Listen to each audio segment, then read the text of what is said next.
And so the fact of the matter is, Kristen, I'm going to use this time because this is actually about you in the media and the corrupt media establishment. Ask you, the Trump-Russia collusion hoax that you pushed on this network for years, was that real or was that Hillary Clinton made up disinformation? Answer the question. Go. Mr. Ramaswamy. This is how we get our country back. Oh, my God.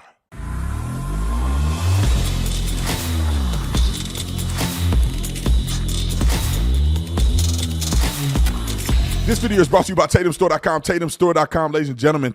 Vivek was whooping them so bad. I feel bad for them, and I feel generous. So I want to give 30% off the entire store if you put in discount code BEATDOWN. BEATDOWN, you get 30% off the entire store. You better get the merch today. Like and subscribe to the channel. Hit the bell so you get notifications. Anytime I go live, make a video, make sure you still subscribe to this channel. Like this video, comment for the other video. Let's get into this. Ladies and gentlemen, ladies, I have never in my life, not even Trump has done what I've just witnessed at the debate. Vivek Ramaswamy moved down to about third place for me, and Ron DeSantis was 2. Donald Trump was ranked number 1. Vivek Ramaswamy, at the clip I'm going to show you, jumped all the way up to neck and neck with Donald Trump in my book. This is the baddest, I would say, beatdown and lecture and call out I have ever seen in politics.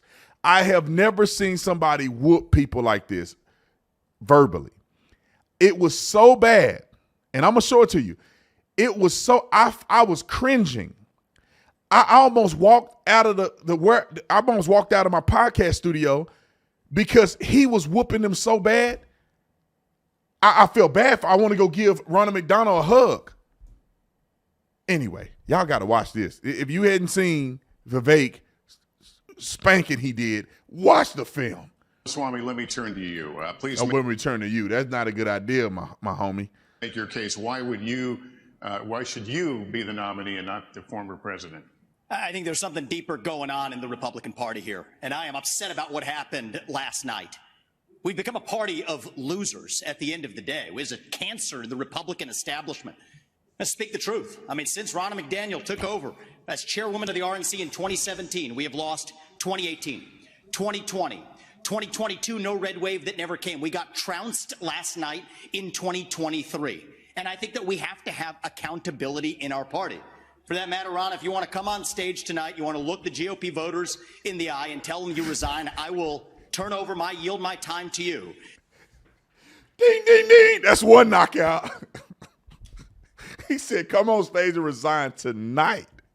I give you my time. Come on, Vivek. Come on, let's run it up. And frankly, look, the people there cheering for losing in the Republican Party. Think about who's moderating this debate. This should be Tucker Carlson, Joe Rogan, and Elon Musk. We'd have 10 times the viewership, asking questions that GOP primary voters actually care about and bringing more people into our party. That's another one. You think the Democrats, and we've got Kristen Welker here, do you think the Democrats would actually hire Greg Gutfeld to host a Democratic debate? They wouldn't do it. And so the fact of the matter is, Kristen, I'm going to use this time because this is actually about you in the media and the corrupt media establishment. Ask you, the Trump-Russia collusion hoax that you pushed on this network for years, was that real or was that Hillary Clinton made up disinformation? Answer the question. Go. Mr. Ramaswamy. This is how we get our country back. We need accountability because this media rigged the 2016 She almost cried right there. election. They rigged the 2020 election with the Hunter Biden laptop story. And they're going to rig this election. Your time is up. Accountability. Let me turn to Governor Christie. We've talked about this. You campaign on TikTok. How do you get TikTok banned if you use it? Well, I want to laugh at why Nikki Haley didn't answer your question, which is about looking at families in the eye. In the last debate, she made fun of me for actually joining TikTok while her own daughter was actually using the app for a long time. So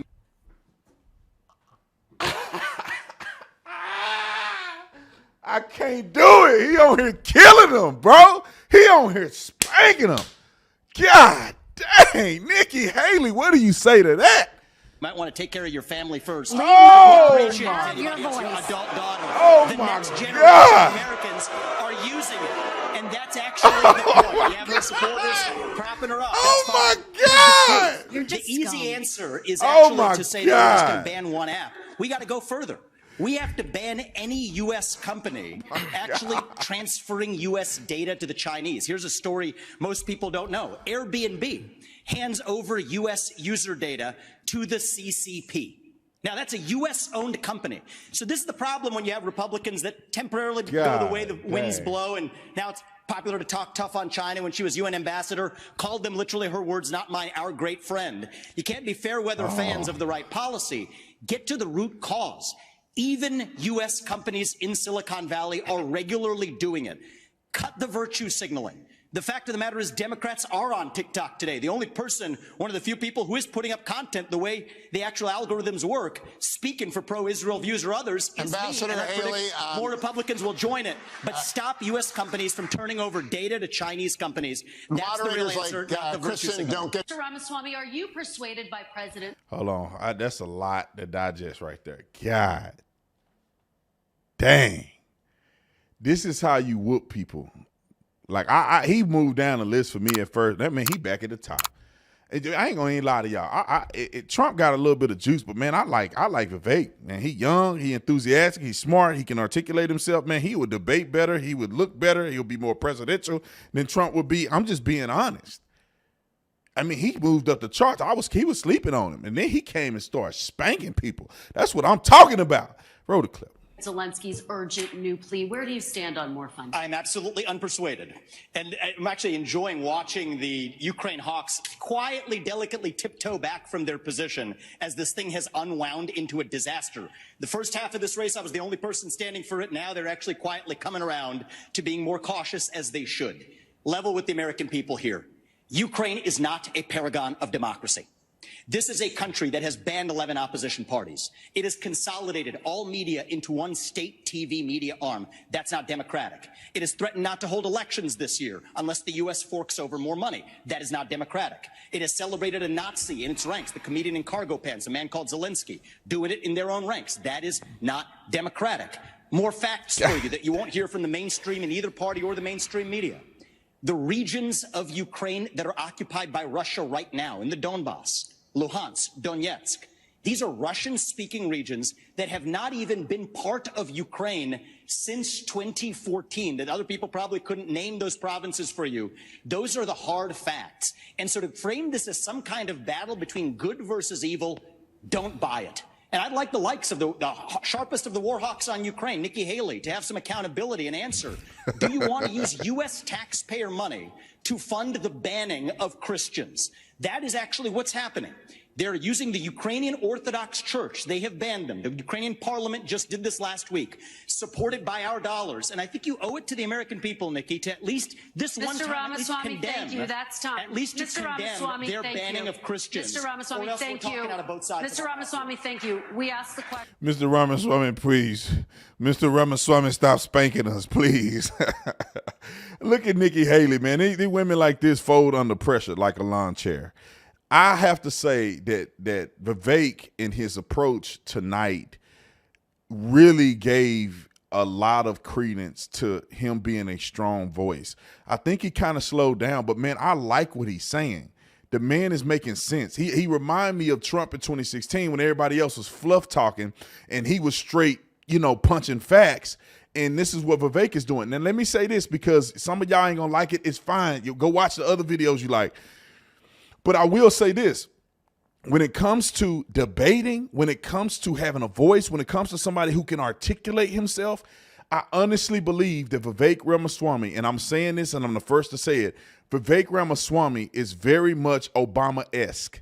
And when I say that, I don't say Obama meaning he's a dark horse.